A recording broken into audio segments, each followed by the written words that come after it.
But when St. John left, it was beginning to snow, and it continued snowing all night and all the next day.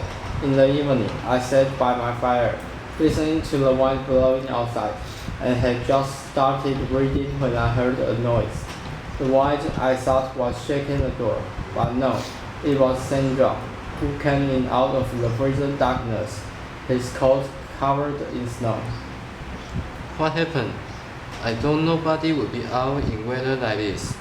What's the matter? There's nothing wrong. I just came to have a little talk to you. Besides, since yesterday, I have been eager to hear the other half of your story. He sat down.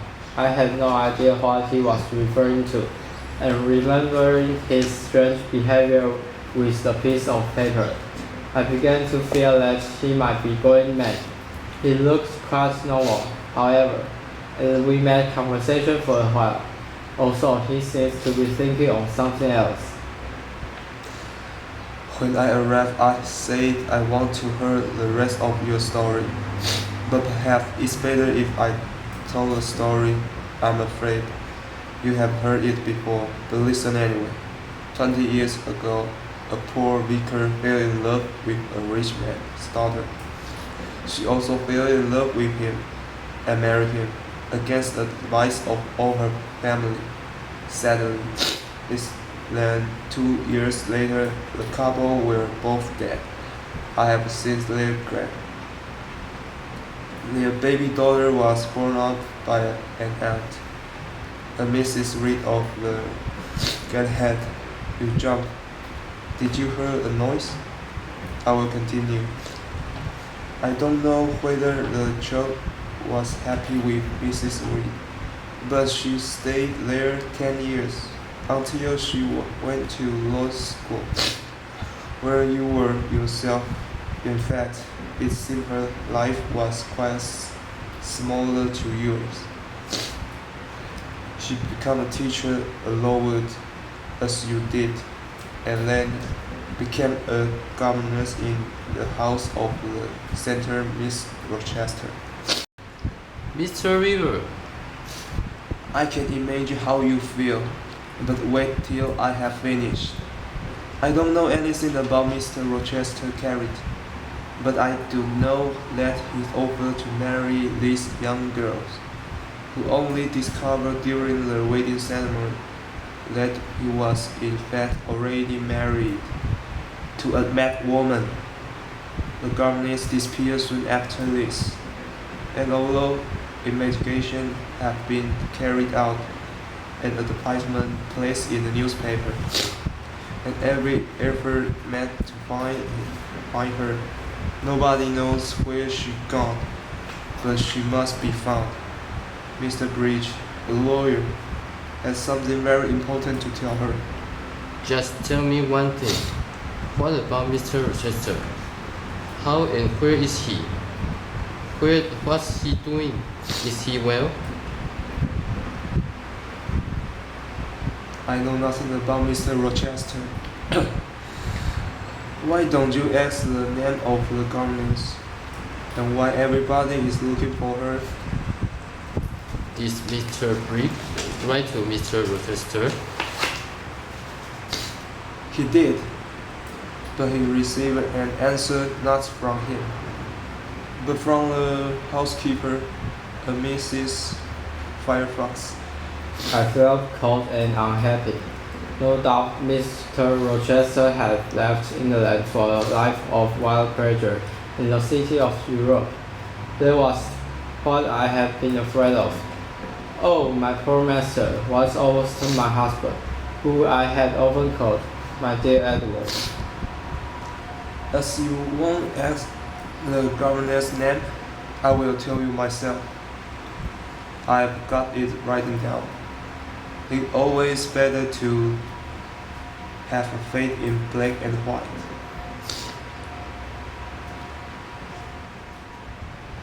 The advertisement and Bridge spoke of the Jane Eyre, but I only knew a Jane Eyre. Are you Jane Eyre? Yes, but doesn't Mr. Brick know anything about Mr. Rochester? I don't think Mr. Bridge is at all interested in Mr. Rochester. You are forgetting the really important thing. Don't you want to know why he's been looking for you? Well, what did he want? Only to tell you that your uncle, Mr. Eyre of Madeira, is dead. That he has left you all his property, and that you are now rich. Only that, nothing more. Rich. One moment I was poor. The next moment I was wealthy. It was hard to realize my new situation. A fortune brings serious worries and responsibilities with it, which I could hardly imagine. I was sorry to hear that my uncle, my only surviving relation, was dead. However, the inheritance would give it the independence for life, and I was glad of that. Perhaps you would like to know how much you have inherited. It's nothing much really. Just £20,000, I think. 20,000 pounds? Perhaps you've made a mistake? No, there's no mistake. Now I must be leaving. Good night. Stop! Why did Mr. Briggs write to you in order to find me? Oh, I'm a vicar. I have a way of discovering things. No, that doesn't satisfy me. Tell me the truth. Well, I'd rather not tell you just now, but I suppose you will discover it sooner or later. Did you know that my full name is St. John Air Rivers? No, I didn't. But then what? And I stopped it as light flooded my mind, and I saw clearly the chain of circumstances which connected us. But St. John continued his explanation. My mother's name was Eyre. She had two brothers, one a vicar who married a Mr. Jane Reed of the Gathead, and the others, John Eyre of Madeira. Mr. Bridge, Mr. Eyre, lawyers, written to us telling us that our uncle had died and left all his property, not to us because of his quarrel with other fathers, but to his brother's daughters. Then Mr. Bridge wrote again later, saying this girl could not be found. Well, I have found her.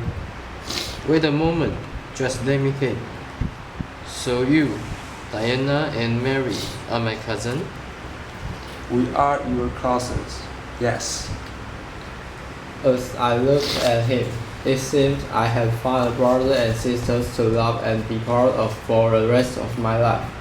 The people who had saved my life were my close relations.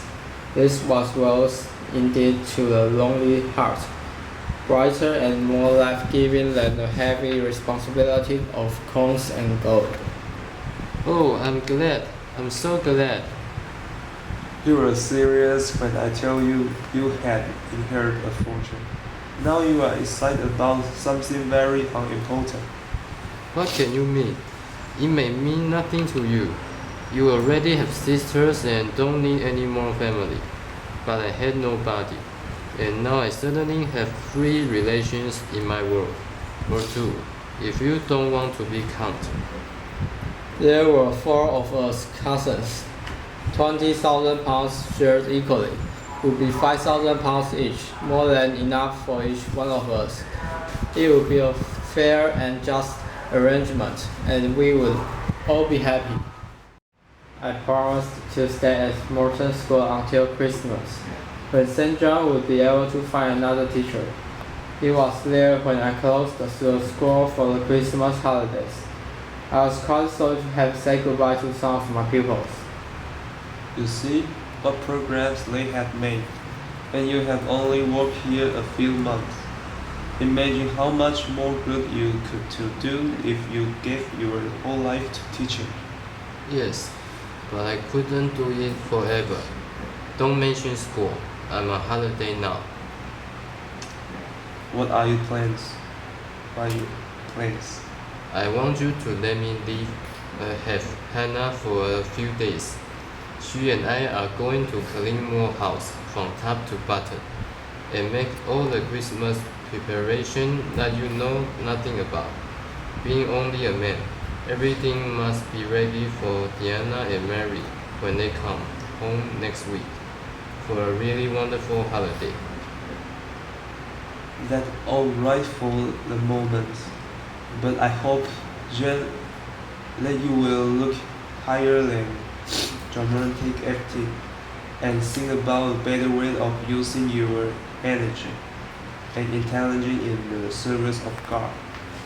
St. John, I have so many reasons for happiness. I am determined to be happy despite your scolding. That week, Hannah and I worked harder than we had ever worked in our lives before. But at last, all was ready. It was a delight to see Diana's and Mary's face when they arrived cold and stiff from their long journey, and saw the warm fire and polished furniture, and smelled the cakes and meat dishes cooking. We three spent the whole of Christmas week in perfect happiness. The air of the moors, the freedom of hope, and the beginning of independence made Diana and Mary happier than I had ever seen them. Only St. John remained apart from our conversations and laughter. He continued his serious studies and spent much time visiting the sick as usual. Do you still intend to be a missionary? Nothing have changed or will change my plans. I should leave England in a few months' time.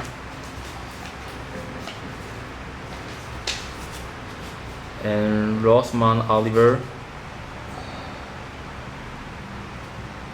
Rosamond Oliver is engaged to Mr. Granby, and very suitable young man according to her father's. His face was calm. I realized he had managed to overcome what he called his weakness.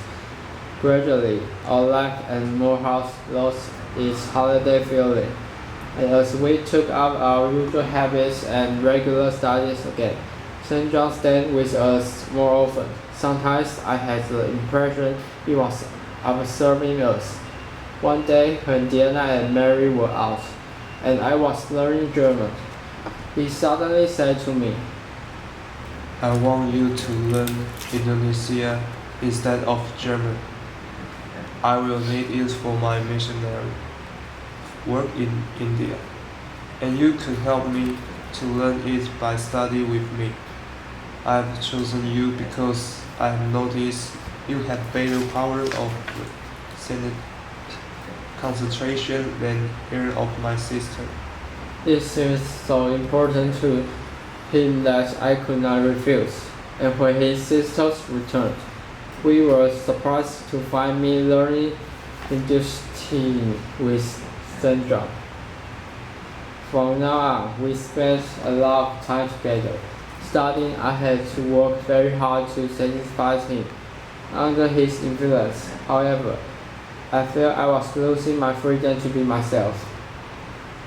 One evening at bedtime, as he kissed his sisters goodnight and was holding out his hand to shake mine, as usual,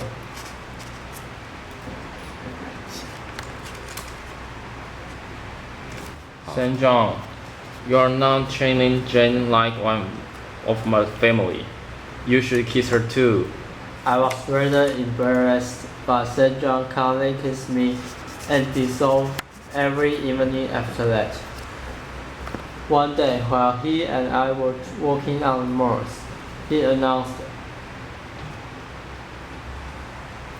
Jen, I will be leaving in 6 weeks. You are doing God's work. He will protect you. Yes, it seems strong to me that all my friends don't want to join me. God offered a place in heaven to all who serve Him. What does your heart say to that, Jane? My heart is silent. My heart is silent. Then I must speak for it. Jane, come with me in India as my missionary. Was it a call from God? I felt as if I was under a terrible spell, and I trembled, afraid that I might not be able to escape. Oh, Saint John, don't choose me. God intends you to be a missionary, his wife. Trust in him, Jane. Marry me for a servant of God.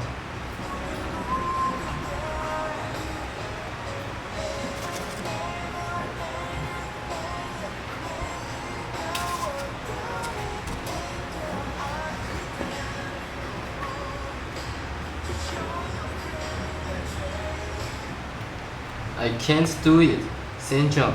I'm not strong enough.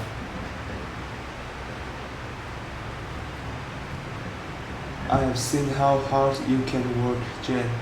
You will be a great help to me with Indian woman and in Indian school. Yes, I could do that, but I know that he didn't love me. I'm ready to go with you to India, but as a sister, not as a wife. You must see that impossible.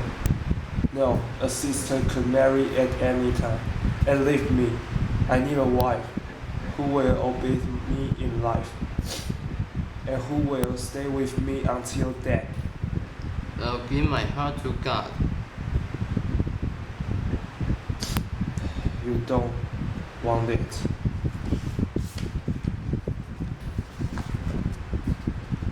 I will ask you again in a few days' time.